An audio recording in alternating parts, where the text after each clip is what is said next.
ესე იგი ძალიან მიხარია ხოლმე, როდესაც ამ რანგის სტომარი მყავს გადაცემაში ბათუმეიდან.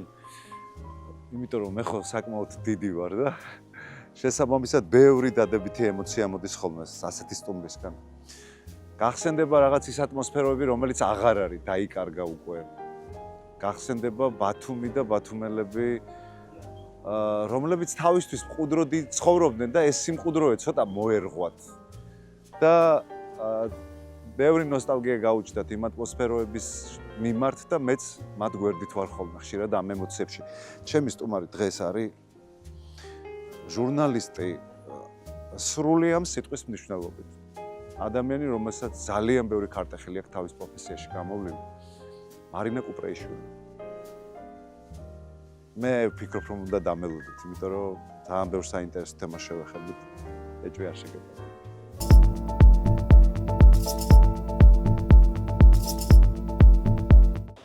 დავალ ბათუმის ქუჩებში დამიხარია. ეს თბილისის სიმღერაა, მაგრამ ბათუმს აკვდება მეგობრებო ზეთ, იმიტომ რომ ბათუმი მართლა სიყვარულის ქალაქია და აქ რო გამოდივარ, სულ სხვანაირი გამწყობა და სულ სხვანაირი სიცოცხლე მინდება, იმიტომ რომ სიყვარულის და სიცოცხლის ქალაქია ჩვენი ბათუმი. დავამთავრეთ გადაცემა. მარტია და როგორი რბილი და თბილია. ესე იგი გადაცემა იყოს სულ ახალგაზრდა, სულ ახალშობილი, რომ პირველად დაგვატიშე გადაცემაში მახსოვს. დიდი ხნის წინ. მახსოვს ეს პერიოდი. მაშინ ძაღლი მყავდა. კი, მახსოვს ის ძაღლიც. და მახსოვს რომ მყავდა და მასთან ერთად რომ სეირნობდი, სწორედ ის კადრი იყო, იმ კადრით შემომრჩა ძაღლი. მაქვს ხო ის გადაცემა არქივში. ძალიან კარგია. მოგაწვდი აუცილებლად და მაშინაც არქივზე ვილაპარაკეთ, იმიტომ რომ მახსოვს ძალიან ბევრი VHS-ის კასეტა გქონდა აფხაზეთში გადაღებული. კი, 48 კასეტა მქონდა აფხაზეთის ომის კადრები. ომის დაწყებიდან სოხუმის დაცემამდე. ის შემდგომი პერიოდიც, იმიტომ რომ მე უკვე ავედით ჩვენ აფხაზეთის სვანეთში, ვერტფრენით გადავფრინდით ქუთაისიდან და მაშინ საქართველოს იურისდიქცია ვრცელდებოდა იმ მონაკვეთში. ზემო აფხაზეთში, ასე ვთქვათ და მერე დავკარგეთ მთლიანად სამწუხაროდ. სამწუხაროდ. მაგაზე აუცილებლად ვისაუბრებთ. მაგრამ მე ხარ რომ მოდიოდი ჩემთან, რომ შევთანხმდეთ, იმიტომ რომ საიუბილეო თარიღი გიახლოვდება და თანაც ცოტა ხნის წინ ხაზგასმით აღნიშნე, რომ გზნობელობა ნაკლები გაქვს ამ თარიღთან მიმართებაში. კი, თურმე ადამიანს ეხსნება მეორე ახალგაზრდობა. და ეს ვიგრძენი, როდესაც აქტიურად დავიწყე მოგზაურობა უცხოეთში. ახლა რამდა მაინტერესა, იცით, ახლა მე ზოგადად ძალიან აქტიური და მოძრავი ადამიანი ვარ და ჩემი ცხოვრების ყველაზე მნიშვნელოვანი და ალბათ კარგი წლები ცხელწერტილებში მოგზაურობას და სიარულს მიუძღვენი.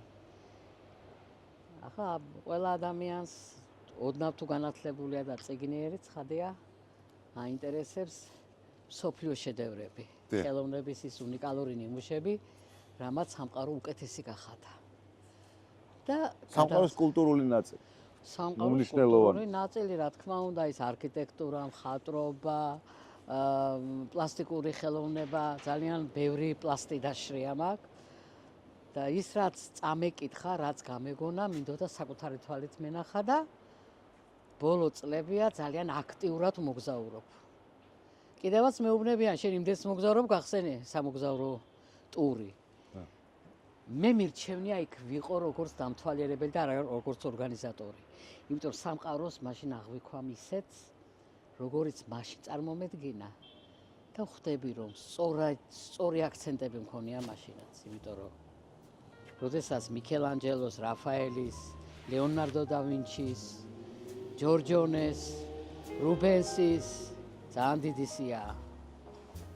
ნამუშევრებთან დგები და მას პირდაპირ მიახლები და იმ ეპოქას და სამყაროს შენ გაითავისებ და მისი ნაწილი ხდები უკვე გაცილებით უკეთესი ხარ, ვიდრე იქ მისვლამდე იყავი.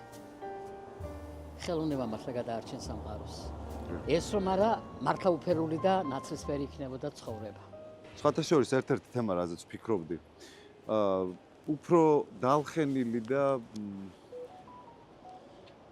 ასე თქვა ცივილიზებული სამყაროს ქცევითი ნორმა ცოტა მომწიფულ ასაკში მოგზაურობა. მე ამის ესეთი რადიკალიზება არ მინდა მოვახდინო, იმიტომ რომ ყველას არ აქვს მართლა საშუალება რაღაც თუნდაც ელემენტარულად მისცეს თავისუფლება იმოგზაუროს, მაგრამ რას ფიქრობ, ეს კულტურა იმკვიდრებს თავს. მე სულ ვამბობ ხოლმე ძალიან სამწუხარო რამეს. ქართველი, როდესაც ცხოვრება იწყება, მეთქი მაშინ კვდება მეთქი. არ არის მაგას ვერ ვიტყოდი, იმიტომ რომ მე ალბათ შენაირად ვფიქრობდი, სანამ ქუთაისის აეროპორტში არ მოხვდი. იქ იმდენი სხვადასხვა მიმართულებით მიმავალი ქართველი ვნახე. ესე იგი დაიწყო, მაგას გეკითხები. ადრე ესე იყო, კი. გაცოცხლდა. საქმე რა არის? რამდენად ბიუჯეტურია ტური? დიახ. და რამდენად შენ მიდიხარ იმისთვის, რომ ქვეყანა ნახო და შეიმეცნო ის, რისთვისაც მეწავედი. და არა იშოპინგი, ესე. აი შოპინგი მაინც ნაწილია მაგისი, გინდა არ გინდა, როდესაც მოდიხარ უკან ბრუნდები, ოჯახის წევრები გელოდებიან, კოლეგები გელოდებიან, მაგრამ მე ყველა გაფრთხილებული მყავდა თავიდანვე. იცოდეთ, რომ მე იქ მაღაზიაში არ შევალ. გამორიცხულია. აი შოპინგი არის მოგზაურობის ნაწილი. დიახ. და როდესაც ამბობენ, რომ ქვეყანაში სიდუხჭირია, ნუ ახლა გარკვეულწილად არის ალბათ ფენები, რომელთაც უკიდურესად უჭირს. მე არ ვიტყვი იმას, რომ ქვეყანაში სიღარიბე დაძლეულია. არის გარკვეული ფენა, ნაწილი საზოგადოებისა, რომელსაც ეკონომიურად უჭირს და მოგზაურობა მისთვის მხოლოდ და მხოლოდ იმ შემთხვევაში შეიძლება თუ ის სამუშაო საძებნელად წავა უცხოეთში. და შემდეგ იმას უკვე მოსდევს ეს.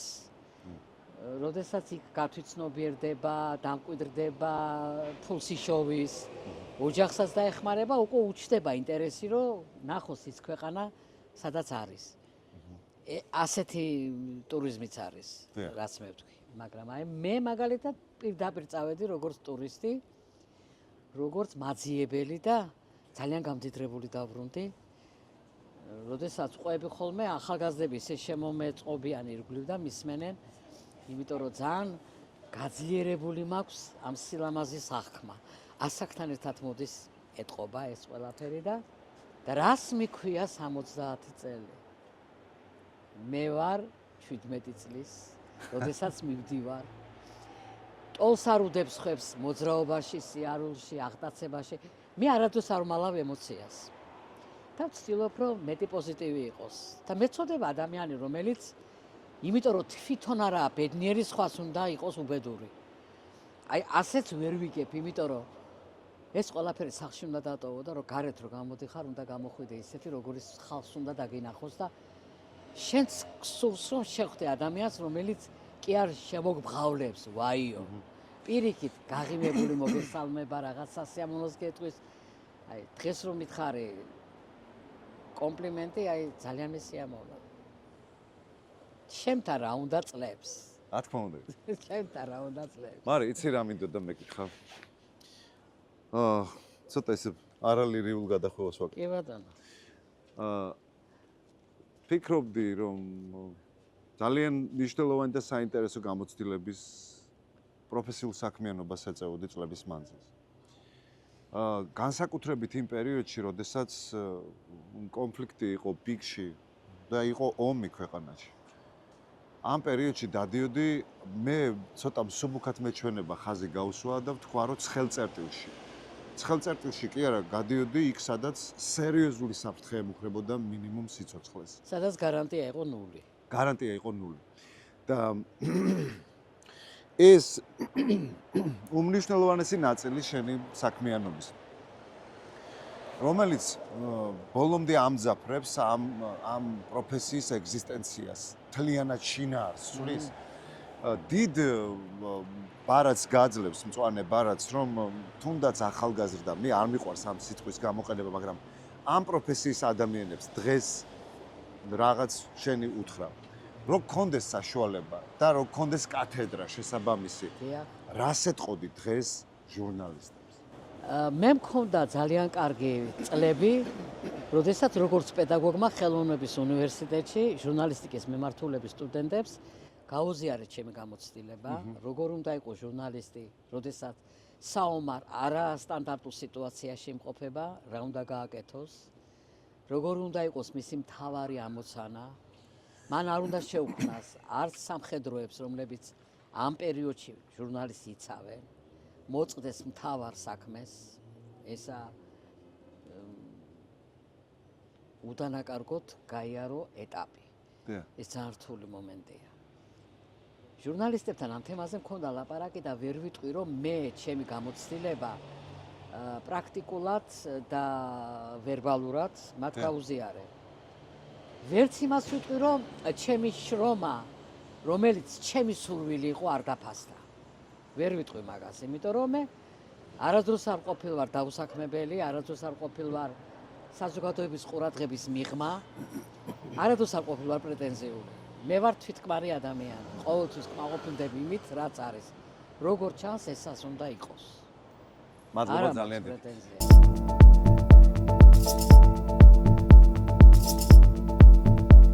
ეხლა რო იყო უკიდურესად ახალგაზრდა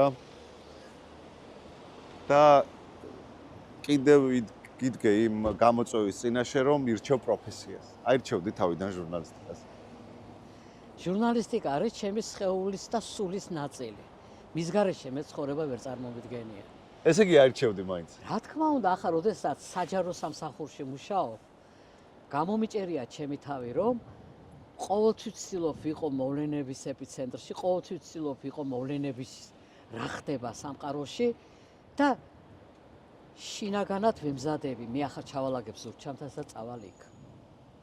ეს განცდა მაქვს მაინც. მიუხედავად იმისა, მე ამას შევძლებ თუ არა და ჩემი ოცნება რა იცი? აფხაზეთში დავბრუნდე როგორც მოქალაქე და არა როგორც დამბრუნებელი. დაბრუნდეს უნდა ის აუცილებლად. მე ალბათ ჩემი ცხოვრების დარჩენილ ნაწილს ამოცნებას მიუძღვნი და ღმერთმა ქნას. დაელუსა ღმერთო შენი სამართალი, ეს ახსრულდეს, იმიტომ რომ არ შეიძლება დაიკარგოს ის, რაც ჩვენია. ჩვენი სხეულის, სულის ნაწილია, ჩვენი კულტურის ნაწილია, ჩვენი იდენტობაა. და ბოლოს საქართველო არაა და საკარგი ქვეყანა ზვიად. საქართველომ ძალიან დიდი განაცხადი გააკეთა მარტო იმით, რომ აქვს უნიკალური კულტურა, აქვს უნიკალური მწერლობა, აქვს უნიკალური მენტალობა, აი უფროს უმცროსობა, ეს ადამიანური ნათესაური კავშირები, ასეთ რამეს სხვაგან ვერ ნახავ. აი რო ჩადიხარ შენ ევროპაში და ნახულობ არაჩვეულებრივ არქიტექტურულ ნიმუშებს და ამ დროს შედარებას აკეთებ შენს არქიტექტურასთან, რა განსხვავებულები ვართ, რა სხვანაირები ვართ, არ ვგავართ. ევროპის ყველა ქალაქი რაღაცით ერთმანეთს გავს, დაგეგმარებით, არქიტექტურით, სტილით. ქართველები სხვანაირები ვართ, განსაკუთრებულები ვართ. მელოდია, ჩვენი მრავალხმიანობა, აი ჩვენი საგალობლები, აი ჩვენი მხატვრობა, ჩვენი ფრესკები, გასაოცარი ფერები, ჰარმონია. და ყველა პირველ რიგში ადამიანი, რომელიც არის სიყვარულზე დამყარებული. დაჟაბჩაველას დონის მწერალი არ ყავს პლანეტას. დიახ. გველის მჭამელი და სტუმარმასპინძელი. კაცმა ორი ისეთი შედევრი შექმნა, რომლის ანალოგი არ არსებობს და სად შეიქმნა ეს? ფშავის რაღაცა პატარა სოფელში კაცი, რომელიც არ გაცილებია თავის სამყაროს და სოფლიო მასშტაბის სააზროვნო დაუტოვა ადამიანს. ამერი შვილები ვარ ჩვენ და მართალი გითხრა, სხვისი რა უნდა შეგშურდეს, როცა ჩვენი უნდა შურდეს სხვას. მაგრამ კაია როცა გაიზიარებს სხვისას, იმიტომ რომ შენს უპირატესობას ხედავ. შეიძლება ჩათვალონ მე ძალიან ნაციონალურად ვეკიდები ამ საკითხს, მაგრამ ეს არის ფაქტი. ჩვენი ქვეყნის ცხოვრებით, ჩვენი ქვეყნის მემკვიდრეობით იყო ამაყი, მე მგონი ამას არავინ არ არავინ არ ვაკნინებ მე ამით სხვას. უბრალოდ რაღაც საკითხებში ჩემს უპირატესობას რომ ხედავ, პარალელების გავლებაში მე ვფიქრობ, რომ არ არის ტრაგედია და არ არის დანაშაული, ესე ვთქვა. არა, პარალელზე მეტად აქ უპირატესობა. მე ბევრ რამეს გაუსვე ხაზი უპირატესობის თვალსაზრისით. იმიტომ რომ ჩვენთან აღრევა არ ხდება კიდე, აი კუზენი, ის ქორწინების მომენტში ეს ტაბუირებული იყო ჩვენთან ქორწინების ინსტიტუცია, ძალიან სხვანაირი იყო. სამეზობლოშიც კი არ გადახედავდნენ ერთმანეთს სხვანაირად ეს მომენტი. მცირეერი ვიყავით, მაგრამ დიდი. მე არ დავიღლები ამაზე ლაპარაკით, თუ თემა არ შეცვალე, ვილაპარაკებთ უსასრულოდ, იმიტომ რომ უნდა შევცვალოთ. საქართველო არის ჩემი არ სიყვარული. და უნიკალურ მასალას არქივს უქმნი ახლა შენი საუბრით ჩემს გადაცემას, პროექციას, საზოგადოებრივი მაუწყებლის გადაცემას. ძალიან როდესაც ამ თემებს ეხები და ესეთი ემოციით საუბრობ, მაინც ავტომატურად გიჩნდება ადამიანს კითხვა არაფერს არ ვაკნინებ, მაგრამ გარკვეულმა ღირებულებებმა ალბათ განიცადა დევალვაცია და საინტერესო რა არის, როდესაც 20 წლის ხარ ამ ღირებულებების ცვლილებას ღებულობ ძალიან სერიოზულად. მაგრამ ცოტა თუ ბევრი გინახავს და ჩვენ გვინახავს ბევრი. ხვდები რა დარჩება და რა არის გარდამავალი. ჩვენ სამყაროს ნაწილი ვართ. დიახ. გარკვეულწილად, რა თქმა უნდა. რა თქმა უნდა. კორექტივით შევა, ცვლილებად შევა, იგივე ცხოვრების წესში, იგივე ურთიერთობებში. თუნდაც ქალის და მამაკაცის დამოკიდებულებაში, უწინ თუ ქალი მამაკაცთან ერთად სუფრასთან ვერ დაჯდებოდა, ახლა გუშინ მეუბნებოდი მეგობრებს მაგას. აბსოლუტურად ანასწორები ვართ, ყველანაირად. არ არსებობს ქალის და მამაკაცის საქმე, ყველა პროფესია ახლა არის გათანაბრებული. დიახ. ქალიშვილობის ინსტიტუტი, კაი ხანია ჩაბარდაზარსულს. უწინეს იყო ერთ-ერთი კავკასიაში ყველაზე მტკივნეული საკითხი, მაგის გამო. აი, გეხოცე რას ფიქრობ მაგაზე? ქალიშვილობის ინსტიტუტი რო ჩაბარდა წარსულს, ნაწილობრივ. კი. შევთანხმდეთ? ნაწილობრივ ხო, ახლა. აი, რას ფიქრობ? აი, ამ საკითხზე გავჩერდეთ რა გეხოცე. რა არის? აი, რას ფიქრობ იმაზე, რომ ქალიშვილობის ინსტიტუტი ჩაბარდა წარსულს? კაია ეგ ამბავი. ეს არ არის ცუდი ამბავი და გეტყვით რას ვფიქრობ ამაზე. როდესაც ადამიანის სიმწიფის ასაკში შედის და ის სქესობრივად მწიფდება, მას უჩნდება უკვე გარკვეული ინტერესები და გარკვეული ლტოლვა. შეიძლება მან ამ დროს გადადგას ნაბიჯი, რამაც შეიძლება ის დოგმა და კანონი, რომ ქალიშვილად უნდა ჩაბარდეს ქმარს, დაირღვეს. იმიტომ იმ მომენტში ეს იყო მისი პარტნიორი. ამის გამო ამ ქალის ცხოვრება პრობლემად არ უნდა იქცეს, რომ მან არჩეული მეუღლეს, ვთქვათ, მანამდე სხვა ანაცვალა. ქალი ხომ თავისუფალი არსება, თავისი არსით, სიცოცხლის საწყისია.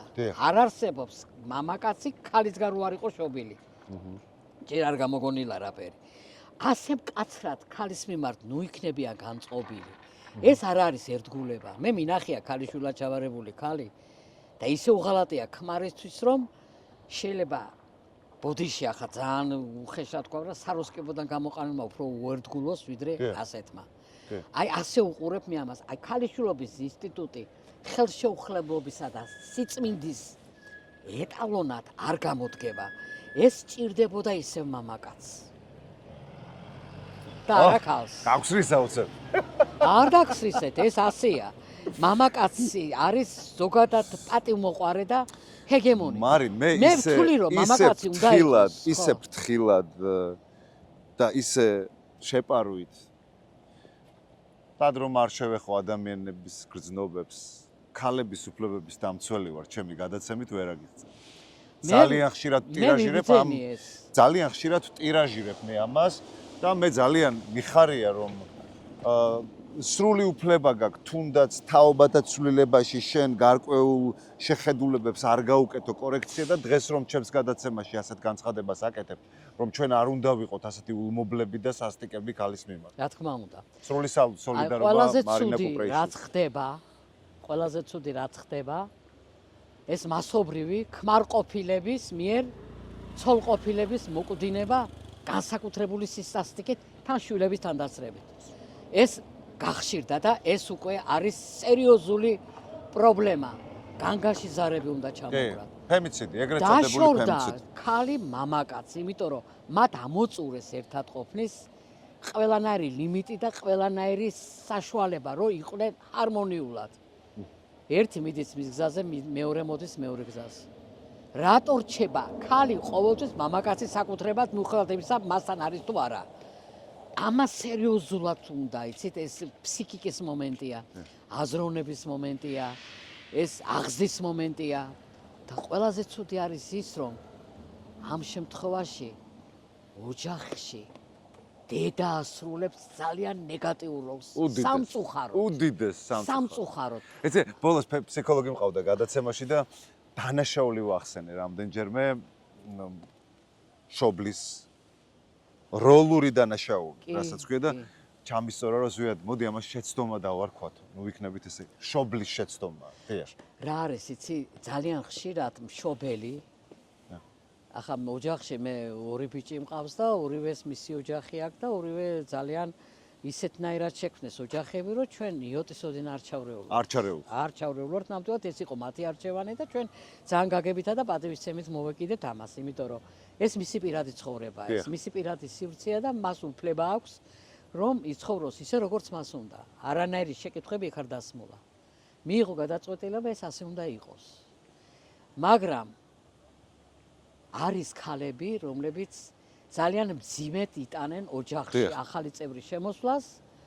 რძალი მისთვის ხდება უკვე მტერი, წიწლებში ჩავსვათ, მტერი. მეტოქე მან მისი შვილის ყველაზე მნიშვნელოვანი ნაწილი ყურადღება და სითბო გადაიტანა იქეთ. ამას ზოგი ქალი ვერ იგებს სწორად. აი სწორედ მაშინ იწყება კონფლიქტი. შეიძლება მან არის გამოხატოს, მაგრამ როდესაც სოლქმარ შორის უკვე რაღაც სადაო და რაღაც გაურკვეველი საკითხები, აი რა კომენტარს აკეთებს ამ შემთხვევაში დედა ესა ძალიან საგულისხმო. თუ ის არ ცდილობს რომ დარეგულირდეს და უკვე ბურთი მის მოედანზეა, რომ მაინც დედისკენ იხრება, ხო? საშინელებაა ეს. ეს საშინელებაა, იმიტომ რომ ვინ აყენებს ამ არჩევნის წინაშე? შენ ფიქრობ რომ დედის როლია მეწილად? რა არის ეს არჩევანი რომ აი რომელი აბა? რანაირი დედის აღზრდილია შვილი ამას აქვს მნიშვნელობა. ხო.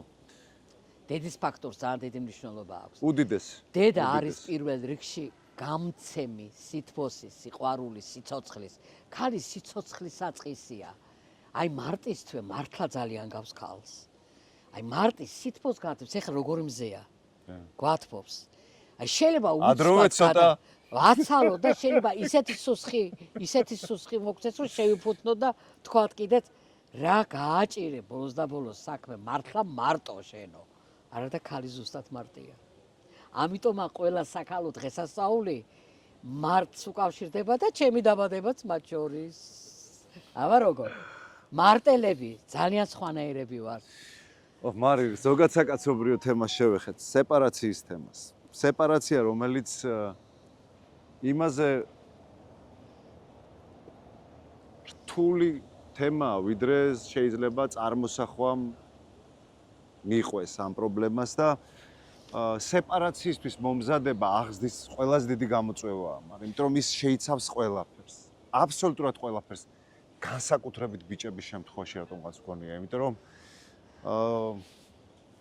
მე ყოველთვის ვთქვი, რომ როგორც აღსაზრდელად გაცილებით რთულია ბიჭი ვიდრე გოგო. იმიტომ რომ გოგოს ბუნება აქვს, მოქნილია უფრო.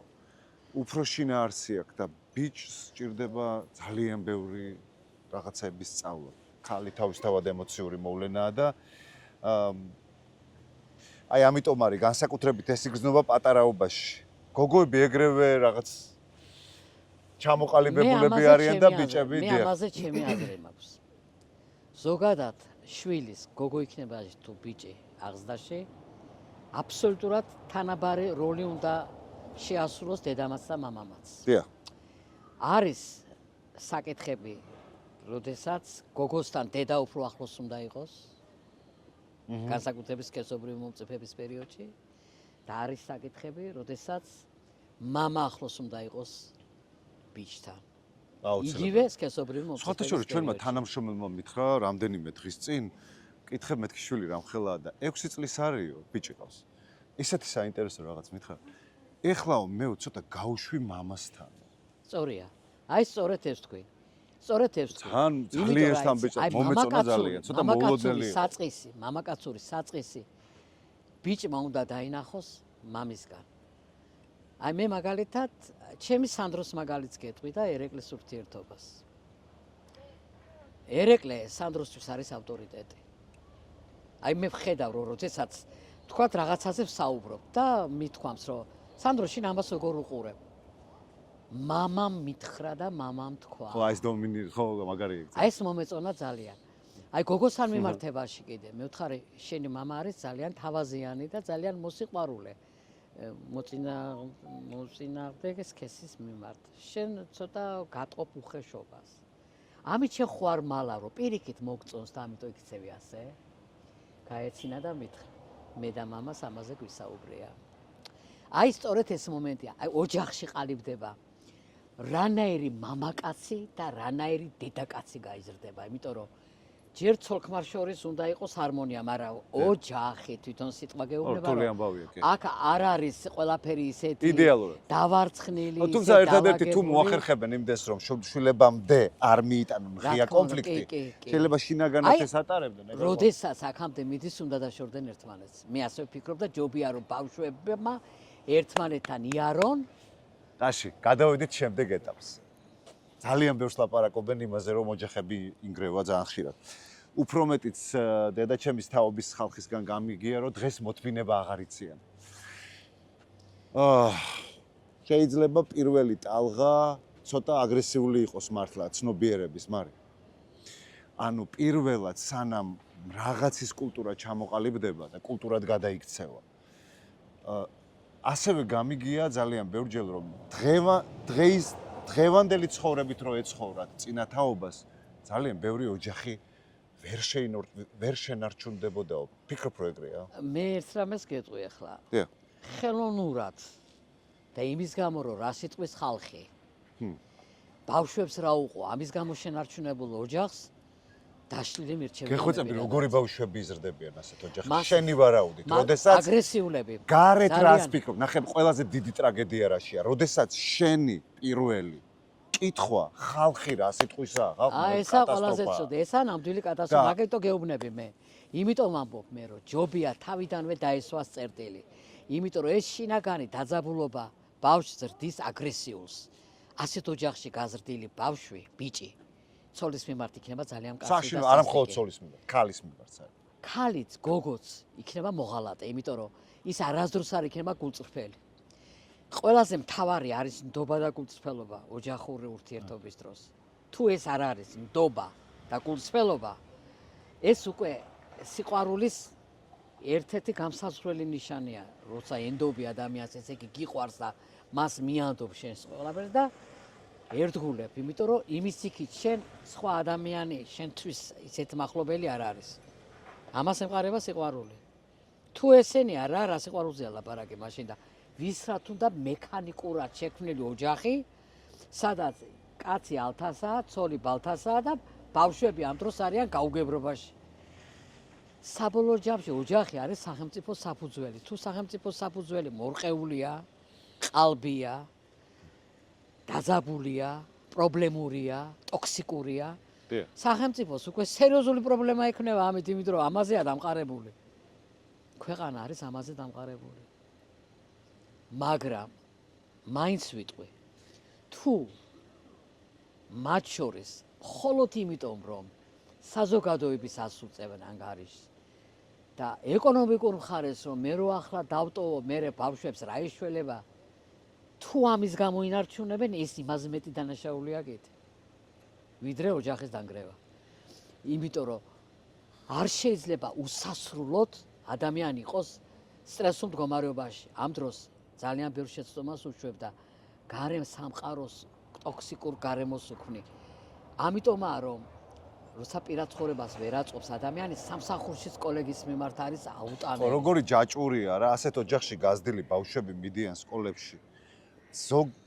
მათ ნაწილი ამ ბავშვებისა ძალიან დათრგუნულია და ბულინგის მსხვერპლი ხდება, ან ხდება თვითონ აბულინგებს. კი. ესე იგი, როგორი ჯაჭვურია და მე ერთმანეთთან კავშირია როგორ გადაეცემა მე ეს ყველაფერი მიდის, იმიტომ რომ ჩვენ ამ სტრესულ გარემოს გადავცემთ მე ამ სტრესულს გადამდებია ეს, გადამდებია და ჩვენგან დამოუკიდებლად ხდება ეს შენ რომ ეცადო და არც ეცადო დამალო. ჭირმა თავი მალა ჭირმა თავი არ დამალა. აი სწორედ აქედან მომდინარეობს სწორედ ეს ნათქვამი, იმიტომ რომ შენ რაც არ უნდა დამალო, შენი შინაგანი.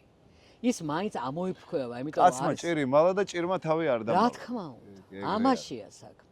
აი სწორედ ამაშია საქმე, იმიტომ რომ ჯობია სიმართლეში იყო და დაესვას წერტილი, ვიდრე ეს გაგრძელდეს და გაუსაძლესი გახდეს ერთის კი არა უკვე ძალიან ბევრი ცხოვრება.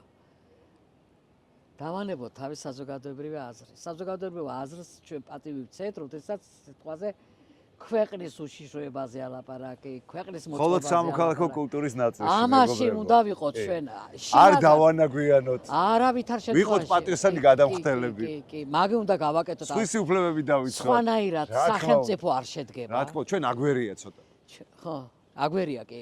ეს თუ მომყავს ესეთი მაგალითი ხოლმე, ხანდახან ჩაივლი კორპუსთან და ძველ კორპუსებზე ისეთი უკანონო მინაშენს დაინახავ და უდადვიცემულობა. სულ ვეუბნები რომ შეიძლება ამ ბინაში რომ შეხვიდეთ, შიგნით იყოს არაჩვეულებრივი გარემო. მაგრამ ის ადამიანი გარედან არაზრუნებს.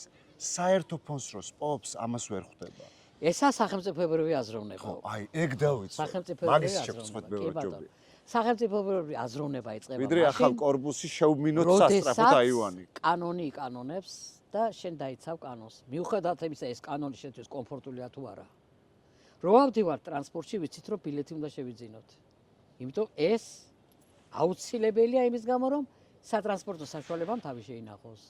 შენ იყო ამ საზოგადოების ნაწილი და არაფრით გამორჩეული და არაფრით უპირატესობა თუ გვეკუთვნის, ამისთვის არსებობს რაღაც გარკვეული რეგალიები, განიჭებენ ან ბარათს გაწევენ რაღაცას, რომ შენ შედიხარ, რომ გაატარებ ბარათს და ყოველ შემთხვევაში შენ მატერიალურად ეს არ გადასახადებს გადახდა უნდა ხალხს. უფასო არც წყალია ჩვენთან. არც დენია, არც გაზია, არც ინფრასტრუქტურის კეთილმოწყობა. ყველაფერს ადევს თავისი ფასი. ჩვენ თუ არ ვისწავლეთ, რომ ეს ყველაფერი უნდა გადავიხადოთ და პატივი ვცეთ ერთმანეთის შრომას, სახელმწიფოდ ვერ შევდგებით ვერასდროს და ვიქნებით ყოველთვის დაძაბულობის, სტრესის, წინააღმდეგობების და სამოქალაქო აშლილობის ფორმაში. ეგ ძალიან საშინელებაა. როდესაც ეს ხდება, გარეძალა ყოველთვის ისარგებლებს და შეიძლება დაკარგო ყველაზე მნიშვნელოვანი. რა ყველაზე მნიშვნელოვანი? სახელმწიფოებრიობა და დამოუკიდებლობა. იმიტომ რომ შენ სახში რო ვერ დაალაგებ, გარედან მოსული დაგილაგებს და გარედან მოსული უკვე მის წესებს და აკანონებს. ღმერთმა ეს ნუქნას. იმიტომ რომ მესმის რომ არის რაღაც საკითხებში უთანხმოება, შეიძლება ნაწილი თulis რომ ის რაც კეთდება, ასე არ უნდა კეთდებოდეს. ამისთვის არსებობს დიალოგი, არის ძალიან ბევრი საშუალება იმისათვის, რომ ცივილურად ადამიანები დასხენ და ქუჩიდან არ იყოს წივილი, კივილი, ყვირილი, დაძაბულობა, გამიშვი, გამაკავე, პირად სივრცეში ძალიან უხეშად შეჭრა. ასაშინელი ფორმაა ეს. იცი რა, მე შეიძლება მე და შენ ერთმანეთს არ ვეთანხმებოდეთ რაღაც საკითხებში, მაგრამ არსებობს ფორმა გამოხატვის და გაზიარების. მე ვერ ვიზიარებ თქვენს აზრს, მეტყვი ადამიანს კულტურულად, მაგრამ ფიქრობ, რომ თქვენ ცდებით. ხომ შეიძლება ასე უთხრა და არა თქვა ისროლო, მოლოტოვის კოქტეილი ესროლო, კარები შეუნგრიო. ახლა ხანს ყავდა სტუმრად ძალიან სენსიტიური ახალგაზრდა ადამიანი გადაცემაში და დაუსვი მედიასთან მიმართებაში დამოკიდებულება სხვადასხვა პერიოდში, როგორი იყო მეთქი და შენ რას ფიქრობ მეთქი ეს ახალგაზრდა ევროპაში ცხოვრობს სხვადასხვა მიზეზების გამო და რამდენადაც შესაძლებელი იყო კულტურული ფორმა გამომეძებნა კითხვის, დავსვი ეს კითხვა. და ვიღაც ახალგაზრდა პედაგოგმა მიმიწერა, სხვათა შორის ძალიან ადეკვატური პასუხი გამცა იმ ადამიანმა, ჩემი გადაცემის სტუმარმა და მიმიწერა, რომ როგორ ბილათაც იყო დასმული კითხვაო, ისეთი ზედაპირული პასუხი იყო. და მივხვდი, რომ პედაგოგს ჰქონდა სურვილი, რომ მეკივლა. ნატო. ანუ მიკროფონი ჩამერტყა თავში სტუმრისთვის და ისე დამესვა კითხვა. ეს როგორ შეიძლება ეს რა ფორმაა? და მე ისე მინდოდა მიმეწერა, რომ მეთქი თქვენ გაკვეთილზე კივი ხართ? ანუ ადამიანს არ დააკმაყოფილა აბსოლუტურად გამართულად დასმულმა კითხვამ. იმიტომ რომ ეს სტანდარტი დაწესდა. ძალიან საინტერესო თემასთან მიდი ახლა შემოзвიათ. სკოლა. სკოლა. სადაც ყალიბდება ადამიანი. ჩვენ ბავშვებს უშვებთ სკოლაში რატომ? იმიტომ არა რომ ფიზიკა და ქიმია ისწავლონ. უდიდესი მნიშვნელობა აქვს სკოლას. მან უნდა ისწავლოს ადამიანებთან ურთიერთობა პირველ რიგში, თანატოლებთან, უფროსი ასაკის პედაგოგებთან ურთიერთობა. სამყარო შეიმეცნონ იმ ასაკის შესაფერისად და შემდგომ ეტაპზე გარკვეული მომზადება კონდეს გავლილი, რომ მან ის სტრესულ გარემოში თავი დააღწიოს გამოწვევებს. ჩვენი სკოლას ცოტა ამ მხრივ უჭირს. და რატომ? პედაგოგის პროფესიას იყო პერიოდი, როდესაც ირჩევდნენ იმის გამო, რომ სხვაგან ვერ ჩააბარა. მერე დადგა დასაქმების საკითხი. დასაქმების საკითხი დადგა, ჩათვალა, რომ მან საგან იმდენად კი იცის, რომ შევადა ბავშვს ასწავლის. მარტივად. მაგრამ თავარი ამ დროს უკან რჩება. არა ის მოწოდებით პედაგოგი. მე ლექციებს ვკითხულობდი და მე მივხვდი, რომ პედაგოგი უნდა იყოს მოწოდებით. აუცილებლად, იმიტომ ეს საქმე შენ უნდა გიყვარდეს. სხვანაირად შეუძლებელია. გარდა იმისა, რომ შენ საგანს ასწავლე, შეიძლება მოსწავლეს სრულიად ლეგიტიმურად დაუჭდეს კითხვა. სულ არ იყოს საგანთან კავშირში, მაგრამ იყოს პედაგოგთან მიმართებაში კავშირში, მაგალითად, რას ფიქრობს ის ამაზე. თუ პედაგოგი ამისთვის მზად არაა, ხო? დამთავრებულია მისი პედაგოგობა და მის საგანსაც უკვე ჩირის ფასი აქვს. არა, ჩირს კაი ფასი აქვს ისე. შენს უკაცრავად. შვენიერი ფასი აქვს, მაგრამ შემომარი ჩირის აწვირი ხირს უკვე. ასე ჩირის საკმაოდ ძვირი ხირს კი. მარი და გადაცემის მიწურულს მე ხო იცი არ დავამთავრებ შეთასაუბარს. რამდენ ხანსაც გინდა მე არ ვარ ძინა, მაგრამ დრო აქვს ყველაფერს მისი მიწურულს ფორმატი აქვს მესმის. მოკლედ მინდა მიპასუხო ჩვენი პროფესიის ადამიანებს საზოგადოებაში რამდენად მნიშვნელოვანი ადგილი უჭირავთ და როლი აქვთ ჟურნალისტი დღეს ვინ არის? მოდი დავიწყოთ იმით, რომ ახლა სამყარო იმდენად დაპატარავდა. იმდენად დაახლოვდა ყველაფერი ამ ელექტრონულმა მედიამ, ამ სოციალურმა ქსელებმა. აი თუ ძალიან პროფესიონალურად და ძალიან კვალიფიციურად ჟურნალისტი არ მოემზადა გარკვეული თემის გასაშუქებლად, ის ძალიან უინტერესოა. გადაახვევს და გადავა სხვაგან. ამიტომ უნდა მოიძებნოს ის, რასაც ადამიანი ვერ მოძებნის ჩვეულებრივ გარემოში. შენ უნდა იყო მისთვის მთავარი კომუნიკატორი ამ საკითხში. ახლა ჩვენ ძალიან მრავალ თემაზე და მრავალ საკითხებზე მოგვიწია საუბარი, მაგრამ აუცილებლად გამოჩნდება აქ ისეთი სეგმენტი ჩვენი ნაუბრიდან, რომელიც აუცილებლად დაინტერესებს მაყურებელს, შენი გადაცემის მაყურებელს და ეს აუცილებლად აისახება მის კომენტარში. აუცილებლად. აი შემდეგი საუბარი სხვა რესპონდენტთან სწორედ იმ მიმართულებით უნდა წაიყვანო. შევთანხმდით. ესა ყველაზე მოქნილი. შენ უნდა იყო მოთხოვნის, ასე ვთქვათ, მარკეტინგულად გათვალო უნდა რამდენად საჭიროა ეს თემა დღეს. მაყურებელს ჭირდება ეს თუ არა. შენ რო გჭირდება ეს არაა მნიშვნელოვანი. იმას რა ჭირდება, იმიტომ რომ შენ მასაზე მუშაობ, მაყურებელზე, აუდიტორიაზე მუშაობ. აუდიტორიის მოთხოვნა შენთვის უნდა იყოს კანონი. მაგსახელით ხო იცი ისე რამდენი სისულელე გადის ეთერში? არა, მე ვიცი მაგერა. ანუ რის თქმა მინდა, იცი, მასებს რაზეც აქვს საზოგადოებას, რაზეც აქვს მოთხოვნილება, ამ სახელით შეიძლება ძალიან ბევრი გროტესკი შევქმნათ და უსარგებლო პროდუქცია. მაგრამ დღეს რო ჩვენ მეტნაკლებად რბილად შევეხეთ და კულტურული ფორმით მე ვფიქრობ, მნიშვნელოვან საკითხებს, ეგ სხვა თემაა. აი დახურულ თემებზე უნდა ილაპარაკოთ ღიად. იქ აუცილებელი არის უკვე სპეციალისტი. მე ამ შემთხვევაში, როგორც პიროვნებამ და ადამიანმა, რომელმაც გავიაზრე, თქვათ, ამ პრობლემების სიმძაფრე და სისასტიკე.